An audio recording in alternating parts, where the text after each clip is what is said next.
बिस्मिल्लाहिर्रहमानिर्रहीम। आज की इस वीडियो में हम बात करेंगे structure and some basic properties of atom. Atom की एक जनरल स्ट्रक्चर जो है वो बोर्ड के ऊपर ड्रॉ की गई है। इस स्ट्रक्चर को देख के हम ये कह सकते हैं कि एक एटम बेसिकली दो मेजर पार्ट्स के ऊपर कंप्राइज कर रहा होता है। ये जो सेंट्रल डेंस पार्ट आपको नज़र आ रहा है, दिस इज़ न्यूक्लियस। और ये जो आपको सर्कुलर पाथ नज़र आ रहा है, सर्कल्स नज़र आ रहे हैं, इनको हम ऑर्बिट्स या शेल्स कहते हैं। इन ऑर्बिट्स और शेल्स में ये इलेक्ट्रॉन्स रिवॉल्व करते हैं और न्यूक्लियस के अंदर प्रोटॉन्स एंड न्यूट्रॉन्स प्रेजेंट होते हैं। यानी दो मेजर पार्ट हो गए एक एटम के, एक उसका न्यूक्लियस और दूसरा उसके शेल्स। न्यूक्लियस के अंदर प्रोटॉन्स और न्यूट्रॉन्स प्रेजेंट हैं और शेल्स के अंदर इलेक्ट्रॉन्स प्रेजेंट हैं। अब इन तीन जो सब एटॉमिक पार्टिकल्स हैं, इनकी बेस पे हम एटम की कुछ बेसिक प्रॉपर्टीज जो हैं वो प्रपोज कर सकते हैं। और वो प्रॉपर्टीज क्या है? सबसे पहले अगर हम बात करें केमिकल सिंबल की, तो यहां पे एक चीज हम क्लियर करते चलें कि केमिकल सिंबल और केमिकल फार्मूला, इसमें डिफरेंस होता है। अक्सर स्टूडेंट्स यहां पे जो है वो कंफ्यूज होते हैं केमिकल सिंबल में और केमिकल फार्मूला में। सो केमिकल सिंबल क्या है? केमिकल सिंबल हमेशा एक एलिमेंट के लिए होगा। This chemical symbol is for an element. और इसको अगर आप डिफाइन करें तो आप इसको यूं डिफाइन कर सकते हैं कि इट इज वन और टू लेटर रिप्रेजेंटेशन और डेजिग्नेशन ऑफ एलिमेंट। एक एलिमेंट की वन या टू लेटर डेजिग्नेशन जो है वो उसको हम केमिकल सिंबल कहते हैं। जैसे कि अगर हम देखें हाइड्रोजन है तो हाइड्रोजन को हम उसका जो केमिकल सिंबल है उसको H से रिप्रेजेंट करेंगे। इसी तरह कार्बन है तो कार्बन का जो केमिकल सिंबल है वो क्या है? C। तो ये देखें वन लेटर या टू लेटर। तो टू लेटर में अगर हम लिखें कैल्शियम तो Ca, ब्रोमीन Br या क्लोरीन Cl। तो इनमें हम देख सकते हैं कि वन लेटर या टू लेटर्स की जो डेजिग्नेशन है एक एलिमेंट की, उसको हम, या ये शॉर्ट फॉर्म है तो इसको हम केमिकल सिंबल कह रहे हैं। एक केमिकल सिंबल जब हम लिखते हैं तो इसको लिखने का जो है वो तीन वेज में हम इसको जो है वो लिख सकते हैं। और वो क्या है? एक तो ये है कि जो भी उस एलिमेंट का नाम है, जैसे अगर हम देखें इसको तो हाइड्रोजन, तो जो फर्स्ट लेटर है हाइड्रोजन का हम उसको सिर्फ जो है वो एज अ केमिकल सिंबल लिख लें। इसी तरह कार्बन जो हमने यहां पे लिखा तो कार्बन का भी फर्स्ट लेटर C जो है वो हमने उसको केमिकल सिंबल के तौर पे यहां पे लिख दिया। यहां पे हम अब ये फर्स्ट वे है। सेकंड वे की अगर हम बात करें तो फर्स्ट एंड सेकंड लेटर जो है वो उस एलिमेंट का जो नेम है उससे हम डिराइव कर सकते हैं, जैसे Ca फॉर कैल्शियम, इसी तरह ब्रोमीन Br। तो ये सेकंड वे है कि आप first and second letter of that element, उसका जो नाम है उसको आप पहले और दूसरे लेटर से जो है वो आप कॉम्बिनेशन बना के एक एलिमेंट का केमिकल सिंबल जो है वो लिख सकते हैं। इसी तरह जो थर्ड वे है कि आप first and third letter of the name, जैसे क्लोरीन है तो CHL, तो आपने फर्स्ट C एंड थर्ड जो है वो L, इससे आपने इसको लिख लिया। तो ये केमिकल सिंबल लिखने का जो है वो आपके पास एक वे है कि first letter, first and second letter and first and third letter. On the other side जब हम केमिकल फार्मूला की बात करते हैं, केमिकल फार्मूला, तो जो केमिकल फार्मूला है ये एक मॉलिक्यूल या एक कंपाउंड के लिए जो है वो हम इसको लिखते हैं।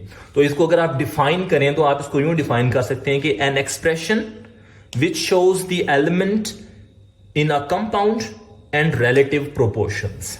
जैसे हम limestone which is CaCO3, calcium carbonate, या लाइमस्टोन का हमने फार्मूला लिखा तो ये कैल्शियम कार्बोनेट का CaCO3 है। तो ये किस चीज को रिप्रेजेंट कर रहा है? ये अ सीरीज ऑफ एलिमेंट्स के, इसमें जो है वो कैल्शियम है, इसमें कार्बन है, इसमें ऑक्सीजन है। तो ये जो तीन एलिमेंट्स कंबाइन हो गए ये इसके पहले हाफ को रिप्रेजेंट कर रहे हैं कि it shows the elements present in the compound. And इस डेफिनेशन का जो सेकंड हाफ है वो ये है कि रिलेटिव प्रोपोर्शन। तो रिलेटिव प्रोपोर्शन क्या है कि इस लाइमस्टोन में कैल्शियम का जो है वो एक एटम, कार्बन का एक एटम और ऑक्सीजन के 3 एटम जो हैं वो आपस में कंबाइन हो रहे हैं। तो ये 1 एंड 3, तो ये proportion of elements in that compound. तो एक केमिकल फार्मूला हमेशा एक कंपाउंड के लिए लिखा जाएगा और वो केमिकल फार्मूला रिप्रेजेंट कर रहा होगा जो एलिमेंट्स उस कंपाउंड के अंदर मौजूद हैं, और दूसरा उनका रिलेटिव प्रोपोर्शन के वो कितनी क्वांटिटी में, कितनी नंबर में जो है वो उसके साथ उसमें प्रेजेंट हैं। फिर हम एक बेसिक इन्हीं जो हमने यहाँ पे सब एटॉमिक पार्टिकल्स यहाँ पे जो है वो लिखे हैं, न्यूट्रॉन्स, प्रोटॉन्स, इलेक्ट्रॉन्स, तो इनकी बेस पे हम कुछ प्रॉपर्टी जो है वो यहाँ पे एटम के लिए एक्सप्लेन करेंगे। एक है उसका एटॉमिक नंबर और दूसरा है एटॉमिक मास। तो जब भी हम एक केमिकल सिंबल लिखते हैं तो केमिकल सिंबल लिखते हुए लेट्स सपोज हम कहते हैं कि एलिमेंट जो है वो X है, तो इस X एलिमेंट के लिए उसके साथ जो है वो जब उसकी कंप्लीट रिप्रेजेंटेशन करेंगे तो हम उसका एटॉमिक नंबर लिखेंगे और साथ में उसका एटॉमिक मास। एटॉमिक मास जो है वो सुपरस्क्रिप्ट की फॉर्म में लिखा जाता है लेफ्ट साइड पे, और जो एटॉमिक नंबर है ये सबस्क्रिप्ट की शक्ल में लेफ्ट साइड पे लिखा जाएगा। इस एटॉमिक नंबर को रिप्रेजेंट किया जाता है Z से, और एटॉमिक मास की जो रिप्रेजेंटेशन है दैट इज विद A। अगर एटॉमिक नंबर को डिफाइन किया जाए तो एटॉमिक नंबर को आप यूं डिफाइन कर सकते हैं, number of protons present in the nucleus. तो जैसे अगर हम यहां इस स्ट्रक्चर में देखें तो इस स्ट्रक्चर में आप देख सकते हैं कि जो प्रोटॉन्स हैं they are present in the nucleus. तो एटॉमिक नंबर की जब आप बात करेंगे तो आप कहेंगे कि number of protons present inside the nucleus that is its atomic number. तो जब हम सिर्फ प्रोटॉन्स की बात कर रहे हैं तो हम एटॉमिक नंबर के लिए एक और वर्ड भी इसके साथ लिख सकते हैं, दैट इज प्रोटॉन नंबर।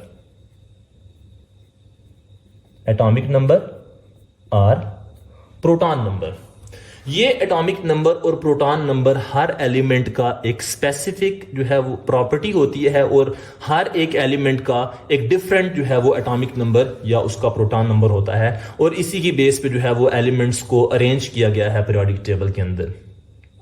अब अगली चीज ये कि जब हम बात करते हैं एक न्यूट्रल एटम की, एक जनरल एग्जांपल हम लिखते हैं कि let's suppose we have hydrogen H11, तो हम जो एटॉमिक नंबर है इसका ये इधर लिखा गया है, और एटॉमिक नंबर से अगर हम इसकी डेफिनेशन पे आए तो वो क्या है कि number of protons present in the nucleus. It means कि ये जो 1 लिखा हुआ है ये रिप्रेजेंट किस चीज को कर रहा है? ये रिप्रेजेंट कर रहा है कि इसके न्यूक्लियस में सिर्फ एक प्रोटॉन जो है वो प्रेजेंट है, और चूंकि इसके ऊपर कोई चार्ज प्रेजेंट नहीं है तो जब एक एटम न्यूट्रल होता है तो हम कहते हैं कि उसमें नंबर ऑफ प्रोटॉन्स और नंबर ऑफ इलेक्ट्रॉन्स इक्वल हैं। तो जब हम ये कह रहे हैं कि एटॉमिक नंबर जो है that is the number of protons present in the nucleus, तो हम ये क्यों नहीं कह रहे कि एक न्यूट्रल एटम के अंदर प्रोटॉन्स और इलेक्ट्रॉन्स दोनों क्या होते हैं? They are equal, they are same. तो why don't number of electrons they decide the atomic number, यानी हम एटॉमिक नंबर को नंबर ऑफ इलेक्ट्रॉन्स से क्यों रिप्रेजेंट नहीं कर रहे? इसके बारे में आप सोचें।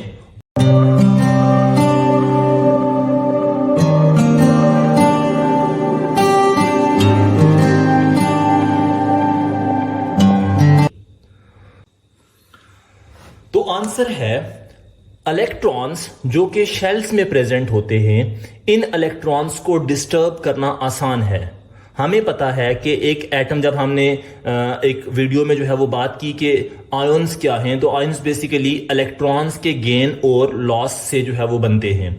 तो जब एक एटम जो है वो इलेक्ट्रॉन को लूज भी कर सकता है, जैसे अगर इस केस में हम देखें तो इसके लास्ट शेल में जो है वो एक इलेक्ट्रॉन है, तो ये एक इलेक्ट्रॉन यहां से लूज हो सकता है।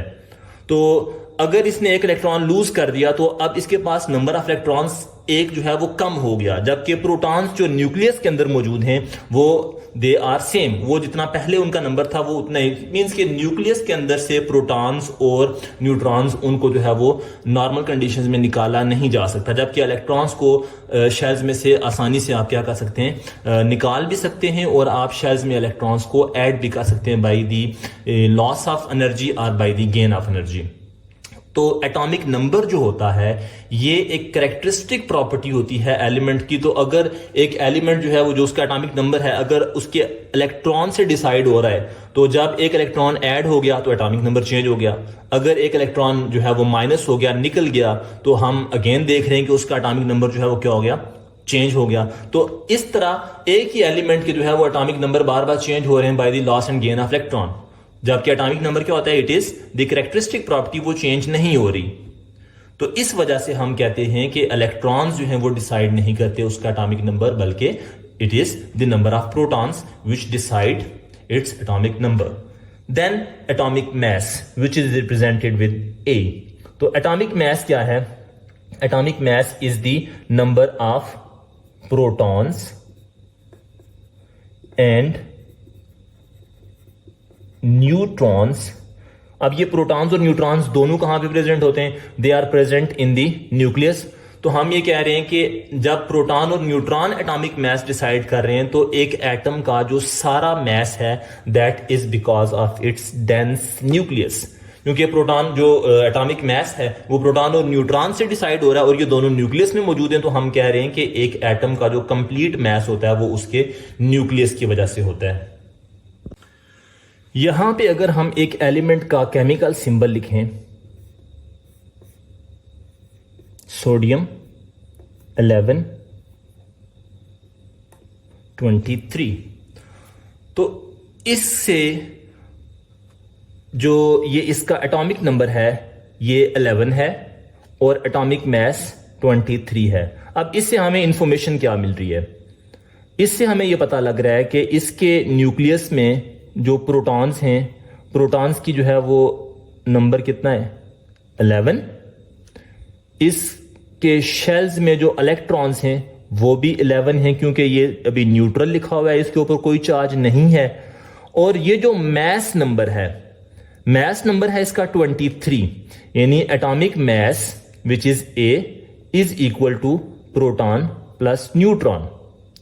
तो देखें हमारे पास एटॉमिक मास इसका कितना है? 23 इज इक्वल टू प्रोटॉन, हमें यहां से इसके इस 11 नंबर से पता लग गए, तो प्रोटॉन इज नंबर कितना है उसका? 11। और न्यूट्रॉन्स का हमें नहीं पता, तो हम इसको एज इट इज n के फॉर्म में लिख लें। अब देखें अगर आप इसको, ये बेसिक मैथमेटिक्स है, तो नंबर ऑफ न्यूट्रॉन्स किसके इक्वल हो जाएगा? 23 minus 11 which is equal to n is equal to 12। यानी सोडियम के न्यूक्लियस में 12 न्यूट्रॉन्स मौजूद हैं। तो आप सिंपली क्या कर सकते हैं कि जब आपने न्यूट्रॉन्स फाइंड करने हों, न्यूट्रॉन इज इक्वल टू, कैसे फाइंड कर सकते हैं? जो आपका एटॉमिक मास है एक एलिमेंट का, एटॉमिक मास में से एटॉमिक नंबर यानी उसके जो प्रोटॉन्स हैं इनको आप माइनस कर लें। 23 में से आपने जैसे 11 माइनस कर लिया, यू गॉट 12। तो ये वे है आप किसी भी एलिमेंट के नंबर ऑफ न्यूट्रॉन्स उनको आप फाइंड कर सकते हैं।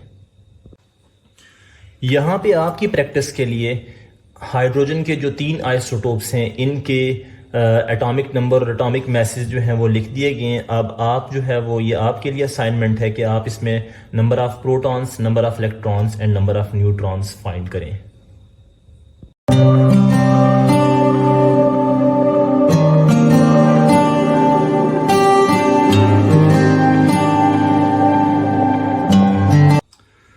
So the answer is presented in the table। अब आप लोग जो है वो इस बारे में सोचें कि कितने लोगों का जो है वो आंसर ठीक रहा जो इस टेबल के साथ मैच कर रहा है। प्रोटियम H11 के केस में नंबर ऑफ प्रोटॉन्स इलेक्ट्रॉन 1 और न्यूट्रॉन 0, यानी ये तीनों आइसोटोप्स अपने नंबर ऑफ न्यूट्रॉन्स की बेस पे जो है वो एक दूसरे से डिफर कर रहे हैं। इनके electrons and protons they are same. अब हम बात करते हैं कि अगर किसी स्पीशी के ऊपर जो है वो कोई पॉजिटिव चार्ज या नेगेटिव चार्ज आ जाए, यानी कैटाइंस एंड एनाइंस की फॉर्म हो जाए, तो तब हम इलेक्ट्रॉन्स, प्रोटॉन्स, न्यूट्रॉन्स कैसे जो है वो फाइंड करेंगे। अगर एक सिंपल एग्जांपल हम लिखते हैं, लिथियम एटॉमिक नंबर 3 और पॉजिटिव चार्ज, तो अब हमें पता है कि एक कैटाइन कैसे बनता है। A cation is formed by losing an electron, कि इलेक्ट्रॉन के लूज करने से कैटाइन बनता है। तो इस इंफॉर्मेशन से हम ये बता सकते हैं कि जो इसमें जो प्रोटॉन्स हैं दे आर 3, इसमें 3 प्रोटॉन्स हैं। अगर हम इलेक्ट्रॉन्स की बात करें तो इलेक्ट्रॉन्स इसमें कितने हैं, देखें जब ये लिथियम न्यूट्रल था तो इसमें 3 प्रोटॉन्स 3 इलेक्ट्रॉन्स, लेकिन +1 चार्ज है, तो +1 चार्ज ये इंडिकेट कर रहा है कि it has lost its 1 electron, इसने 1 इलेक्ट्रॉन लूज कर दिया हुआ है। तो ओरिजिनली इट हैड 3 इलेक्ट्रॉन्स, लेकिन 1 इलेक्ट्रॉन लूज करने के बाद इसमें जो है वो कितने इलेक्ट्रॉन्स रह गए, 2 इलेक्ट्रॉन्स। और इसका एटॉमिक जो मास है दैट इज 7, तो इससे हम इसके नंबर ऑफ न्यूट्रॉन्स भी फाइंड कर सकते हैं, 7 - 3 दैट इज इक्वल टू 4। फिर अगर कोई स्पीशी जिसके ऊपर कोई चार्ज जो है वो हायर चार्ज है, +2, +3, इस तरह, हम मैग्नीशियम की बात कर लें,